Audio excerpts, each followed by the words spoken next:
welcome to We Watch Movies. I'm Ava. And I'm Jenna. And we watch movies. So this week, we watched His House, which came out pretty recently on Netflix. And I was really excited about this movie because, if I'm not mistaken, it has the coveted 100% on Rotten Tomatoes. The last time I checked, it had it. Yeah, so it's 100% on Rotten Tomatoes, and I think it was very cool. But it's definitely one of those movies that I'm gonna have to watch again, because you could just tell there was so much thought put into it, and so much like symbolism and everything. And I was like, if I'm gonna fully understand this movie to the depth of what the filmmakers wanted me to understand, I need to watch it like 3 more times.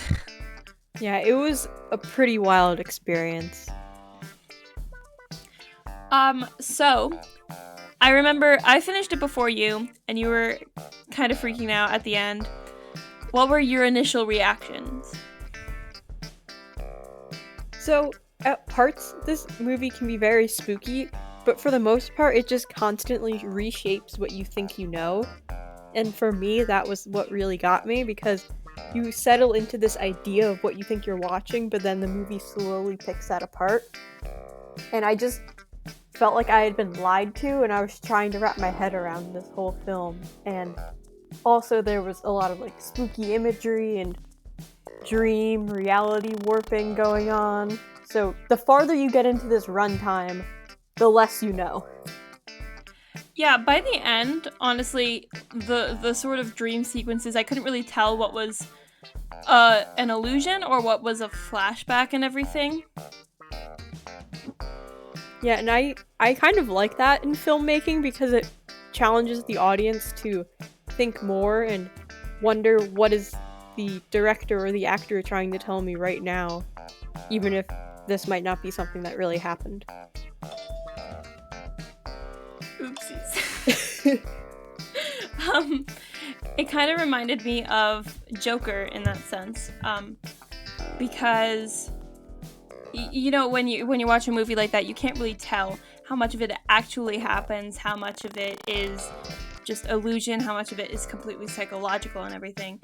And then they had the Apeth, I believe it was pronounced, which was the night witch that was haunting them because they stole something. In this case, it was a life, indirectly or otherwise they stole it. And so this witch thing was haunting their house. And so it kind of drove them insane. And I think that the sequences that came from that witch were really, really honestly very terrifying. Because, and I think that's why this movie did so well. Because, you know, if you look at the different trends with horror movies, it's very rare to see, well, it's not very rare, but it's pretty rare to see a horror movie scoring as high as, say, a drama would, on like Rotten Tomatoes and everything. Especially recently, like a lot of the horror movies I've seen, like in 2020 or like 2019, like a lot of them were like 12%, 20% and everything. And so when I saw this was a horror movie and I saw the Rotten Tomatoes was a 100, I was like, okay, this is either genuinely super terrifying or super original, and it was both. So that was really great. Yeah, like, when I started watching this movie, I was like, oh, well, this movie isn't, like, that terrifying for a horror movie, but it was more so, like, the imagery and just the sheer, like, creative thought behind it, and that was what generated the horror, and I had just gotten so used to horror movies relying on jump scares or just simple forms of fear that watching this movie, I was like, okay, well, that's a little terrifying, but I didn't really expect that to happen like that. Yeah, they did a lot with the true reality being scary as well, because they were talking about, you know, the fighting and the danger in South Sudan. And then I was also spending a lot of time with particularly with the subtitles, because a lot of the ambiance sounds were subtitled, whereas some weren't, and that usually signals to me that it's very deliberate, like very deliberately put there.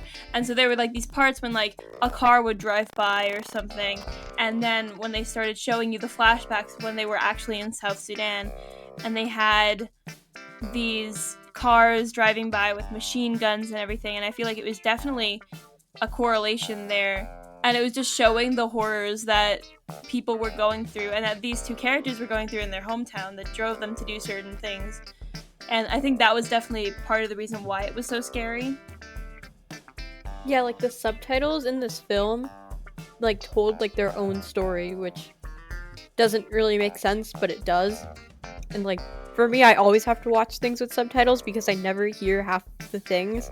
So actually like seeing subtitles like really like add kind of another level of understanding with this film was really interesting.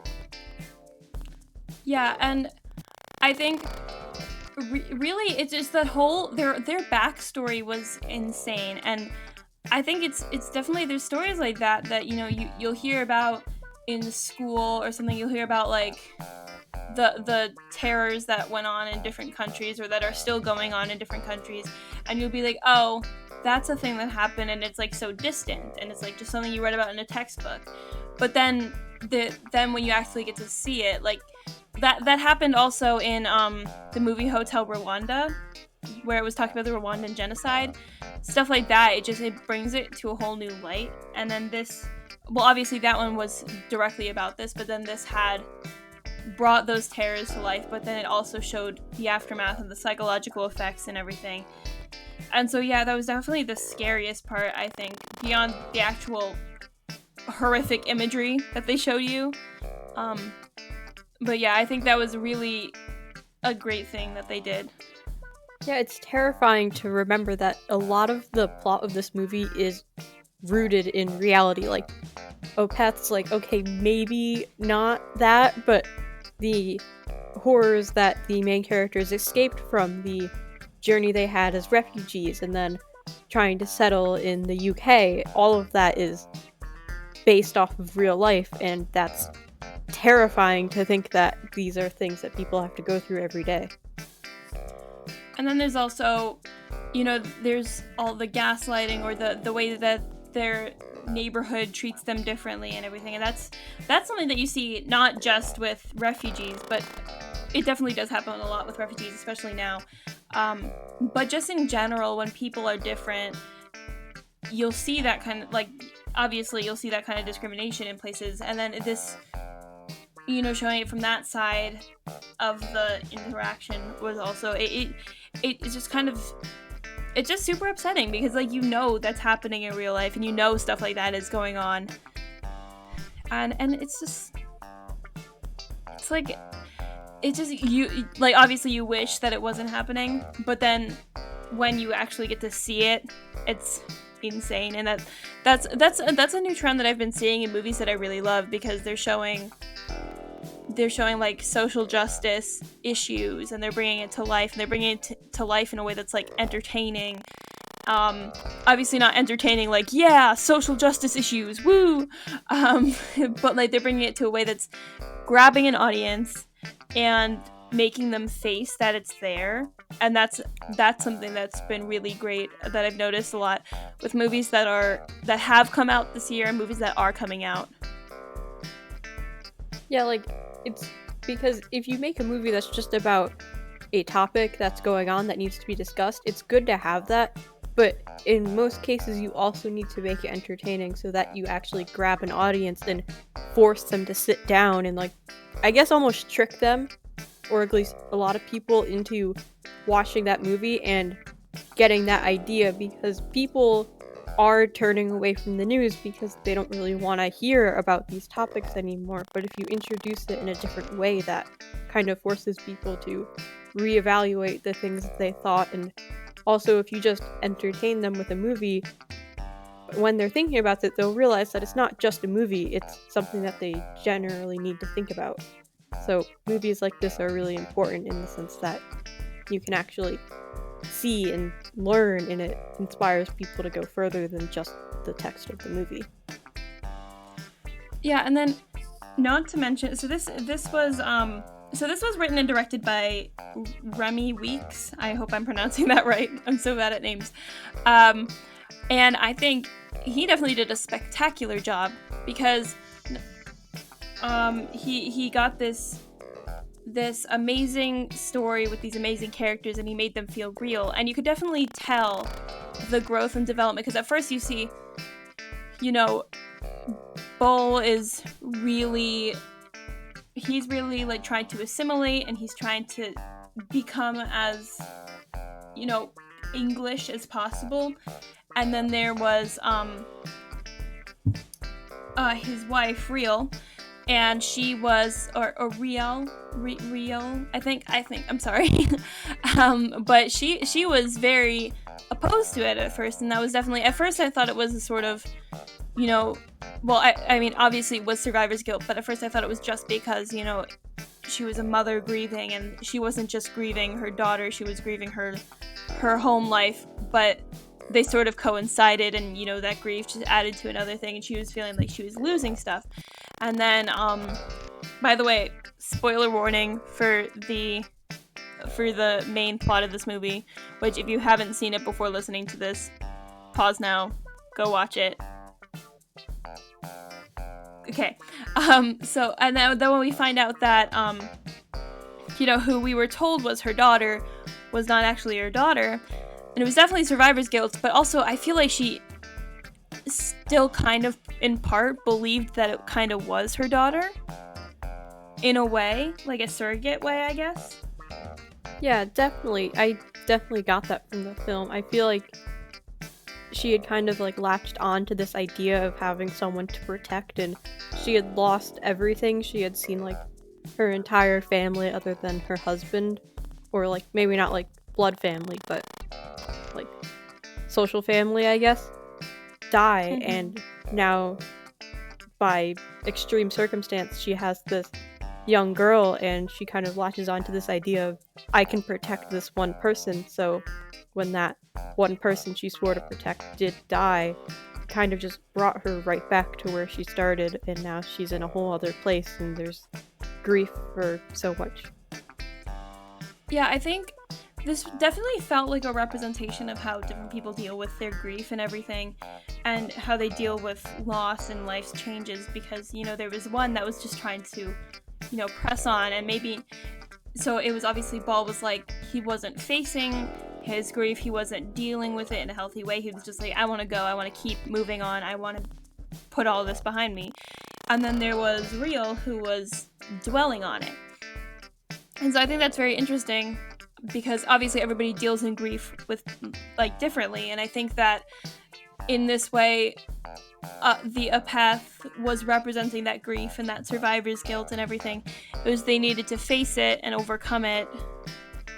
And, you know, so it was kind of like Ball needed to accept his survivor's guilt and his grief, and then Real needed to kill it. And I think that was a really good way of symbolizing it, because one was suppressing it and one was being overcome by it. So with Ball surrendering to it and letting it in, and then Real actually finally killing it, I think that was really brilliant on the filmmaker's part. Yes, and they quite literally did both of those things, which was also a really good idea. And I found it really interesting because in the beginning, like, Ball is the one who goes out, and he's always trying to like get out of the house and go places, and Real is the one who is in the house a lot. But then as the climax gets closer, Ball is the one like locking them into the house, and Real has to try and find a way to escape, and they wind up having like their big like emotional journeys like in the opposite place. So I just thought it was really interesting juxtaposition between the two starting points of the characters and how they had to come together at the end. I also thought it was a really interesting thing to show when Real finds the boys in the basketball court, and she's like, oh, they look like me, maybe they'll have another understanding. But then even then there's that divide that, oh no, you're not from here, you're different, go away. And that was a really interesting thing because you never actually, like, you really never see that kind of thing. And I think that particularly, you know, that was a different way of showing it, different way of showing that sort of, I guess in this case it wasn't 100% racism, but it was definitely classism. And it was, I think that was a really interesting thing, and I feel like, you know, people kind of forget that, you know, treating people poorly comes in so many different forms in so many different ways, and that's another thing that I think that this movie really got, like, dead on. Yeah, and also people don't know what other people are going through. Like, again, like, I'm thinking of, like, in the movie where they're trying to move out of the house because it's, for lack of a better word, haunted. But of course, like, when he does go to the agency and says, I want to move out, and, like, he can't really explain what's going on, I felt that that was also pretty telling in some ways, because a lot of people are trying to deal with grief and mental health issues in their own way that they see best, even if it isn't the best way to do it, but they also aren't able to completely open up and say what's going on with them. So, like, in the basketball court scene, like, kindness can go a long way if you just help someone, even if, like, you're not super outgoing. Like, even just, like, give a person the dignity of, like, giving them directions and not being a jerk to them is a really important thing, no matter what they're going through. Yeah, and I feel like that sort of dignity was another thing that really was a recurring theme in this, because I feel like Riel was very proud of where she was from. She wasn't hiding that. She, in her way, was keeping her dignity by staying as much in her culture as possible. And, you know, she wasn't afraid to sort of be herself, and she wasn't afraid to, you know, like, she was proud of her language, like her native language, and she was proud of her scars and everything, and that was all part of, like, her own dignity. And then she thought that it was undignified of her husband, who was trying to assimilate sort of and become more culturally British. And I guess in his way, he was looking at those pictures and on the other people around him, he's like, maybe they'll accept me if I sort of gave up my culture, and then I became this other thing, and I dressed like them, and I acted like them, and I sang their songs. And I think that was also really well demonstrated when he started burning the things that they brought from home. And he was burning everything that they had, like the necklace and that thing that was her father's that they didn't really show, but he was burning the stuff that they brought from their home, which I feel like was a very obvious symbol of him trying to get rid of his past and ignore it. And then his wife obviously was upset about it, and she wanted to keep that alive. And I think that was another thing that they really showed really well in this movie. Yeah, and I also found it interesting because depending on how you look at the ending and how, like, at the end they're in the house and there's the hallway and the two different rooms, and you have this idea of, towards the beginning of the movie, they're burning the things from their home. Then at the end, they're in the house, and now it's not only just them, but it's also these images of all of the different refugees and people that they saw on their journey to the United Kingdom, which I found really interesting because now it's not just their house, they're sharing it with all of these ghosts of the people that didn't make it with them. Yeah, and they put it, or Ball put it really well when Mark, he's the bank guy, he was played by Doctor Who, and he asked, "Is the witch still here? Or are you still seeing your daughter?" Or he asked something like that, and then Ball responds with, "The ghosts of our past are always going to be there." And I think that last scene was really representing, you know, them sort of overcoming their survivor's guilt, but accepting that it's going to be there. And they were giving themselves permission to be a survivor, and they were giving themselves permission to go forward, but accepting that they did lose a lot, and they lost a lot of people, and a lot of other people lost their lives when maybe that should have been them. But they're accepting that they are the survivor, they are moving on, and they can put that all behind them, but it's still part of them, and it's still in their house, which is sort of like them. It felt very much like one of the end steps of the hero cycle. It's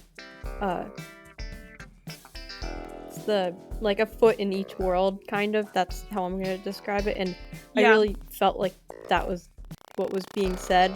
In my opinion, like, that probably wasn't what was being said, but that's just what it kind of meant to me. Because you have these, like, 2 rooms, and I don't know, it just felt very much like one journey is over, but one journey is beginning, and you're using what you learned to go on in the future. And I think you summed it up really well about permission to be all of these things and go on with your life with what happened to you. Yeah, and I mean, just cinematically, this movie was amazing, because the way that they brought to life the Apeth, and they showed, their quote unquote daughter and the other ghosts, like, it was so scary, and like the visuals were haunting, and it was just really well done in terms of just how they brought it to life as well. Like the general, like, filmmaking of this movie was fantastic, and they brought it in with the sound design and the music, and the way that they used costumes to tell their story, and how they used the set as another way. And I think that was really, really effective, because generally at the heart of it, this was like 2 actors and a couple of rooms, and that was it. Yeah, 2 actors destroying their house, and there might be a ghost involved.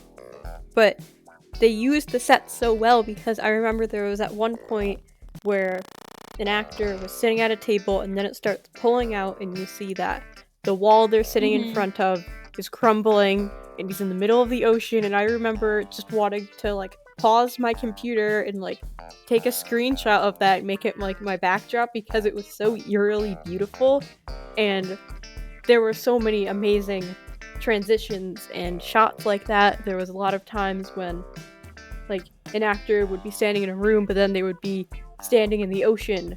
Or there was at one point where an actor was looking at a candle, and then it turned into a fire, and the room expanded. And there were all of these unique ways to turn one set into something else and tell the story that I just thought was beautiful and amazing.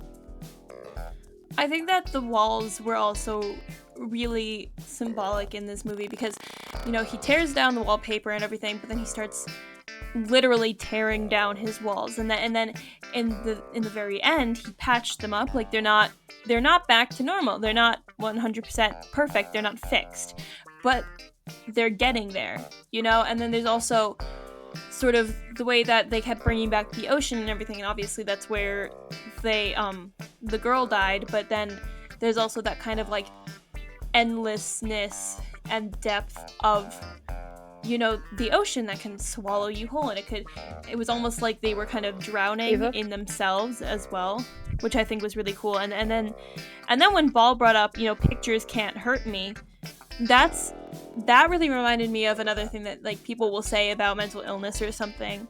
There will be somebody who say there's somebody who has depression, and somebody will be like, oh, just be happy. Or somebody who has anxiety, and they'll be like, oh, just calm down. And there's this whole thing, like, it's like, oh, it's just in your mind, it's not gonna kill you, it's not gonna hurt you.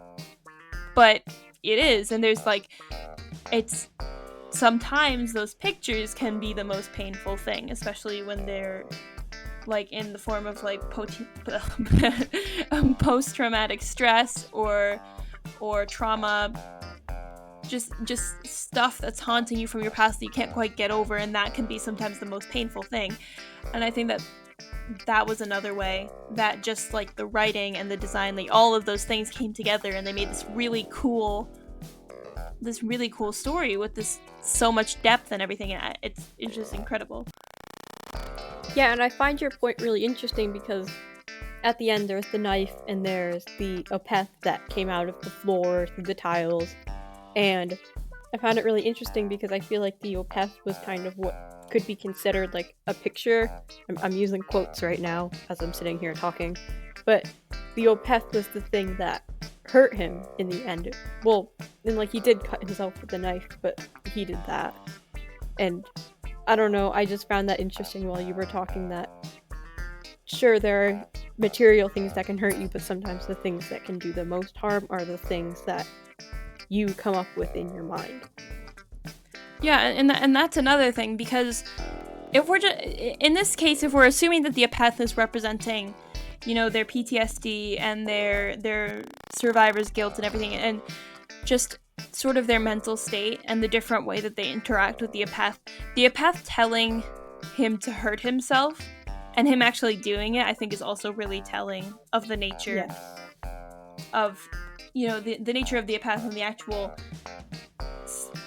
actual scariness, I guess is the word, or for lack of a better term, just of mental illness and how important it is to be supported by the people around you. And in this case, they weren't getting much support from other people. Like, he would go ask for another house and he basically was called crazy, or, you know, his neighbor was like, oh yeah, they're just gonna kick you out. Or like those kids, they were talking to Real and they were like, go back to your country, we don't want you here. And there was nobody supporting them. And so they didn't have that support system, and they were supposed to be each other's support system, but just the Opeth was driving that wedge between them. Yeah, and because of the presence of the Opeth, and the Opeth meant something different to both of them, even if it was guilt. The Opeth was either the surrogate daughter that Real couldn't protect, or it was the person that Ball may have inadvertently killed by bringing her along with them. So, because they couldn't talk about it, it drove this wedge between them, like you said, and I think this kind of like journey of them both having to accept the reality of what had happened to them on their own so that they could come together was also pretty important. And I think I might have mentioned this earlier as well, but the way that I think her name was Tiagak, I think. Their daughter. Was it Niaga? I'm not sure. I'm just gonna call her daughter again. But their daughter kind of represented different things to both of them, but like in the same way that sort of they were treating their culture, they were also treating the girl, because, you know, Real was fighting so hard to not let her drown. But then Ball was just trying to pull them both out of the water and basically kind of let her drown. And that's sort of how they react to their cultures as well when they get into this new country. You know, Real is trying so hard to keep their culture alive, but then Ball is like going headfirst into British culture. And I think that was also a really interesting connection that there was there. It was kind of like them leaving, like there was that guilt of them leaving their hometown, so it wasn't just that survivor's guilt of just that girl, but it was just their entire country and all of their people. Yeah, and when they were both in their dream moments, I found it really interesting that when Ball was pressed with the, if you like cut open your flesh, I can bring her back, like he had kind of known inside that she was dead and that was something that he lived with. But then when Real was in the dreams and she was pressed with the idea of like the surrogate daughter, she had to ask, is she dead? And I found it really interesting that the two would have that disconnect of one knows for sure that this person is dead and the other one still kind of holds on to this belief that maybe she won't be dead. And that was also kind of telling to the kind of juxtaposed relationship that these two had throughout the film. Yeah, and I mean, that's just another way that the writing of this was so great. And it's I get so excited when there's a movie that has so much thought put into it, and when the screenplay is written with so much detail, and then the director, which in this case was the same person, the director was able to bring what the screenwriter created to life in such a way where you don't lose any of the symbolism, it just enhances it. And like it's that's one thing that I love about just like movies and how they're made and everything. It's just so cool how you could have an idea and then you can bring it to life in such a way that it feels real and it feels emotional, but there's also so much depth and so much symbolism that you can shove into a 2-hour runtime, and it's amazing because there will be like books that you have to read for English and you have to chew through every little detail, and then like the teacher will be like, what does this bird mean? And then you're like, I don't know. And you have to do that for like a whole semester. But then in these cases, like, they do it in a way that you can pick up on it, but without sort of hitting you over the head with it. Which, I mean, obviously it can go both ways in a movie. Sometimes there's too much symbolism and too much depth that it takes away from the story and the entertainment. And then sometimes there's just not enough, and it just kind of like, why did I just spend 2 hours watching this if there was like, you know, no growth or no actual development of the story, no symbolism, no importance, no greater purpose for this movie. And that's something that was especially good in this movie. And there have been a lot of films that have been created sort of recently that have such a greater purpose with them, and I think that's so cool. And yeah, it's just amazing. Yeah, and movies can kind of go both ways, like you said, with symbolism, because it's also because you're looking at it, it's a little bit harder to have that more open interpretation that is sometimes like nice in books. Yes, I'm just going to be defending books for this portion of me talking, so deal with it.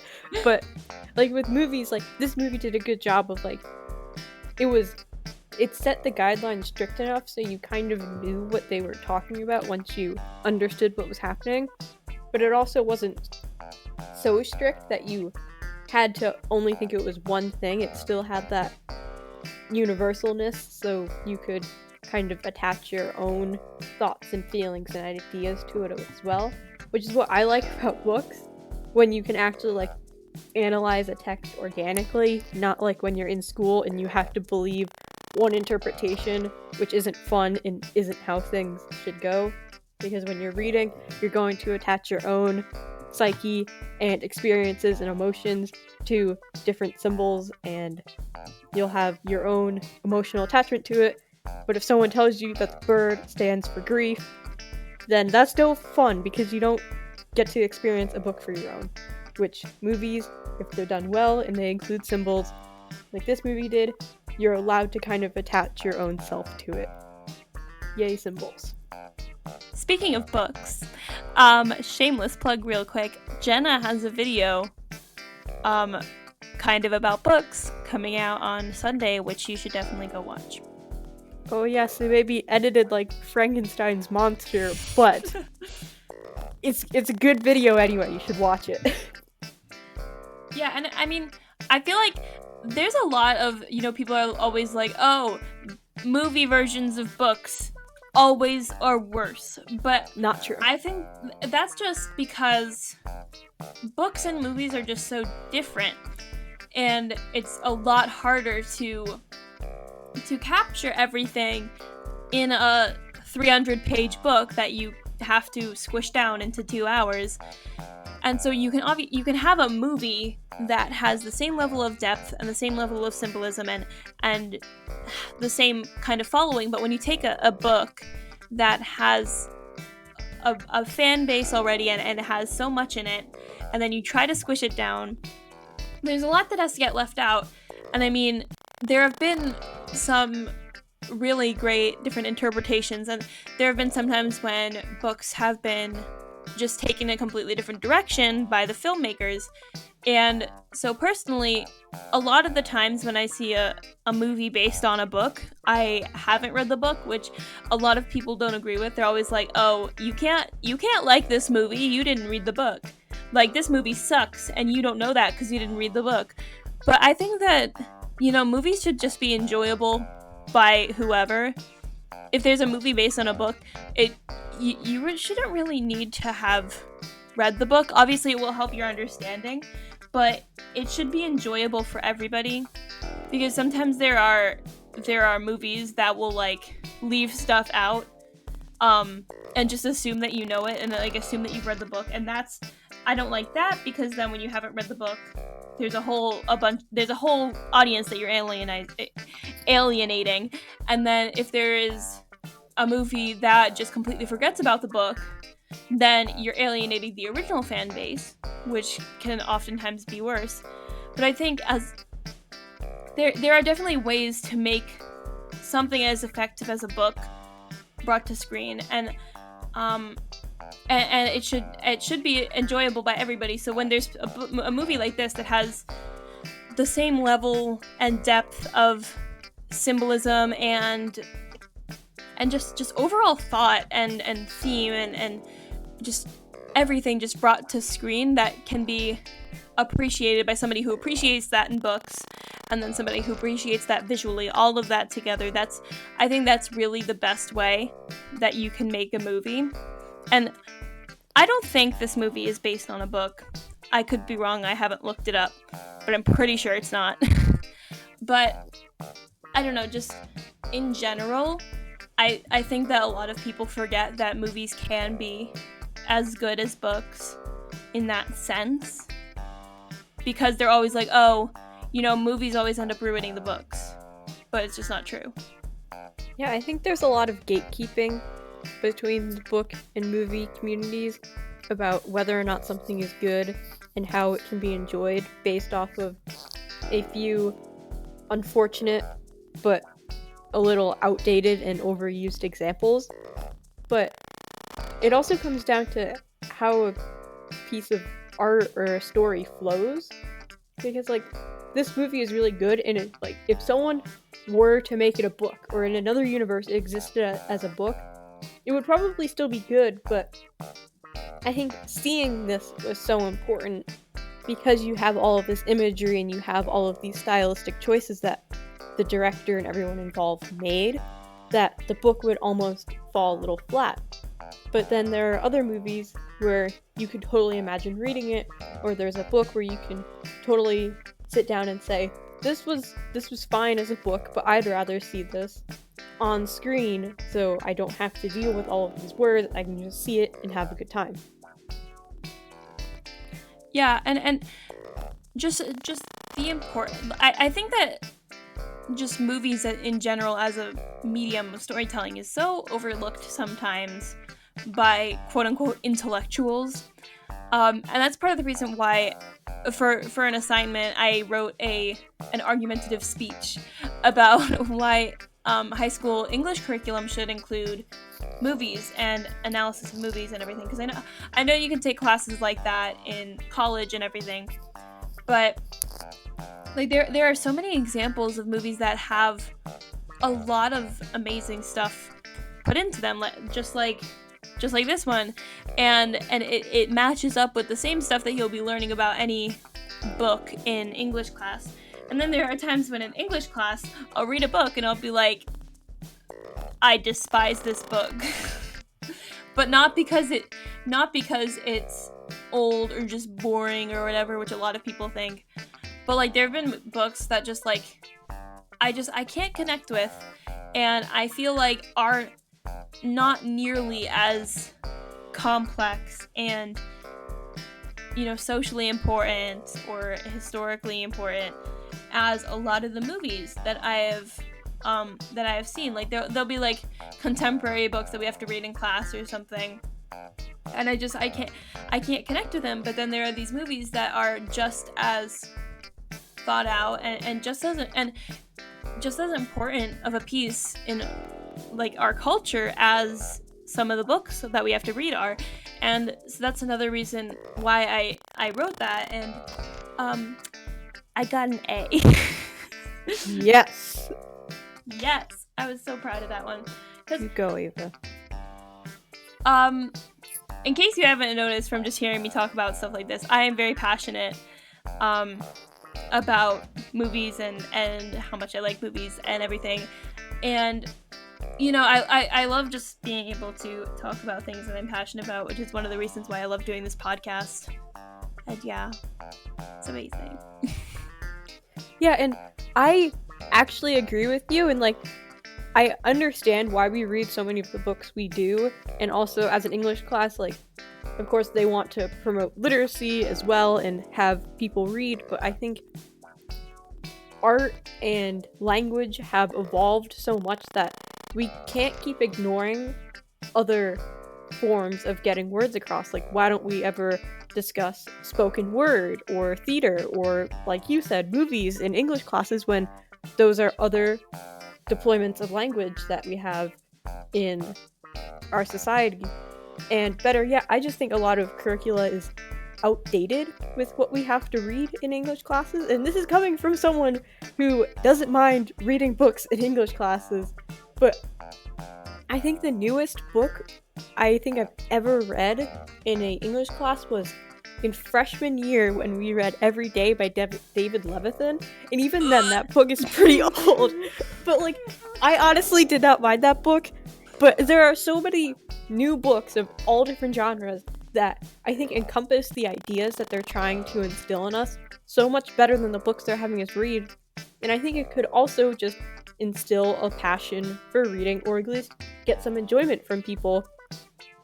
But these curriculums are just so old that we continue to read classics that people find more and more archaic and not being able to relate to modern day, or just something that does not apply anymore. So even though, like, Every Day is from, like, I don't know, 2010 or maybe a little bit after that, not quite sure, even then, society is always changing and art reflects that. So trying to teach universal ideas with books that children can't really relate to anymore doesn't really work for anyone. But movies can be timeless even if technology has evolved, because it's still people that you're seeing, it's still emotions that you're seeing right before you, it's still the same language, and it's just right there, and it's just a mirror that goes two ways. Yeah, I feel like a lot of times when I start talking about how I think that we should talk about movies in school or something, a lot of people are like, oh, so are you anti-book or something? Which I'm not. Like, there have been some really great classic books that I'm obsessed with, that we've had to read, a lot of Shakespeare and stuff, and then there was the Miller plays I thought were great that we just read. But I just think that, you know, film has been a medium for storytelling since, like, the 40s and 50s, okay? And you know, then we have to read a book like Every Day. And we have to read that instead of, you know, watching a movie that, you know, tells about a historical piece of our time, or you know, is just something that is so easy to discuss because it's so interesting and so well developed and just incredible. Like, if we had to watch a movie like this in class, fantastic, I'm all for it. Like, I could talk about this all day. I could write like 3 essays on this, I swear to God.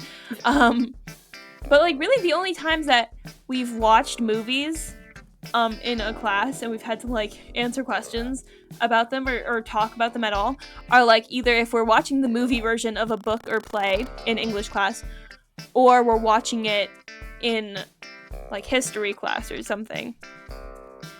But really, it just, I think that it's just such an underappreciated whole art form in schools and everything, and people are like, oh, we can't have kids rotting in front of a screen or whatever, which definitely isn't, it's not going to happen when you talk about things that are thought-provoking and well written and well thought out and developed like so beautifully on screen that it's such a good way to spark a discussion or write an essay or do something like that. Like I feel like it's like it could be such a gold mine for teachers, and it's like that, and it's like kid sits down for 2 hours, watches it, instead of, say, if you're a slower reader or something, you don't need to read something for like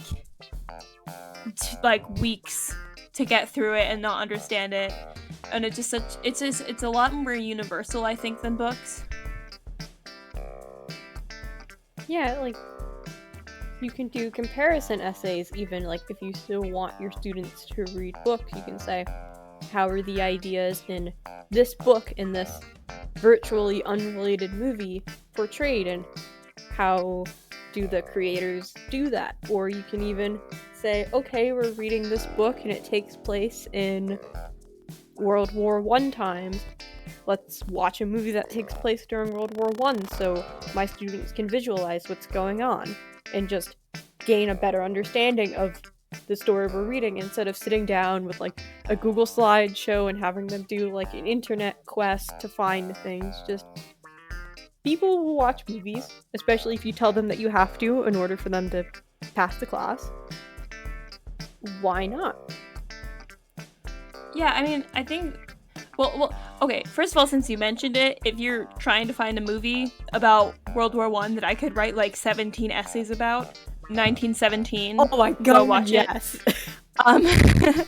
But I think that really the best way to fully appreciate like our culture in terms of literature would be some sort of combination curriculum between text and film or plays or something, because there's so many ways that people do storytelling, like with their bodies, like through dance. Even dance could work, but there's just so much thought put into it, and just the way that the American language is used in music too, and just everything. There's just so much that I feel like is overlooked, and obviously we shouldn't get rid of books.